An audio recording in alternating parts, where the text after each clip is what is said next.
Spoštovane vojne veteranke, spoštovani vojni veterani, gospod predsednik vlade, gospod župan, vsi navzoči, tudi sam se pridružujem našemu predsedniku in v začetku mojega kratkega nagovora izrekam iskrene čestitke ob dnevu suverenosti, ob dnevu in prazniku, za katerega bi osebno želel, da je enakovreden od obema najbolj pomembnima praznikoma, to je dnevu državnosti in dnevu samostojnosti.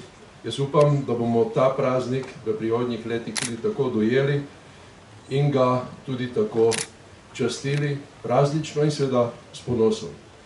Spomenik katerega, oziroma obeležje, s katerega danes odkrivate v Cerknem in je eden od 178, kolikor jih je danes postavljenih po celotni Sloveniji. To kaže na obsežnost aktivnosti takratne teritorialne obrambe in seveda tudi milice, ki je orožje, katero je hranila v svojih skladiščih, delno ali pa v večjem delu prenesla v tajna skladišča, kjer niso bila odkrita skozi vse celotne priprave in pa seveda tudi ne v sami osamosvojitveni vojni. Zato je takšno dejanje potrebno spoštovati in tudi ljudi, ki so pri tem sodelovali, spoštovati, ceniti in seveda jaz upam, da bo to v naši domovini, naši državi, tako tudi v prihodnje. Glede dneva suverenosti in pa same suverenosti bi seveda želel, da je takšna, kakršno smo si jo predstavljali takrat, ko je Slovenija postala samostojna in suverena v mesecu oktobru leta 1991.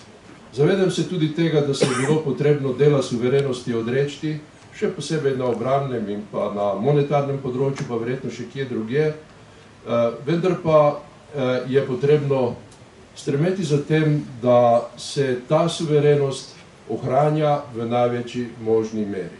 Seveda je to težko v tem globaliziranem svetu in tudi glede tega, da smo člani mednarodne skupnosti, je potrebno ta pravila spoštovati. Vendar država, ki ne bo imela svojih lastnih zmogljivosti, ne bo mogla biti suverena. Jaz sem prepričan, da bodo te besede, ki so bile izgovorjene tudi na včerajšnji osrednji slovesnosti in ki jih vojni veterani ponavljamo, naletela na ušesa tistih, ki so v vsakokratni vladi odgovorni tudi za to, da bo slovenski narod živel v samostojni, suvereni državi in da bo živel v blaginji in vojni veterani, kateri smo sodelovali v kakršnikoli spopadih, vojnah, vemo, kaj pomeni mir in seveda, kaj pomeni tudi življenje v miru. Zaradi tega iskrene želje ob dnevu suverenosti in čestitke ohraniti ta praznik in seveda spomin na vse tisto, kar se je dogajalo v takratnih zgodovinskih dneh leta 1991. Vojni veterani v obeh zvezah bomo gotovo vložili ves svoj trud in moč, ki nam je še ostala, da bomo to tudi uresničili. Hvala in iskrene čestitke.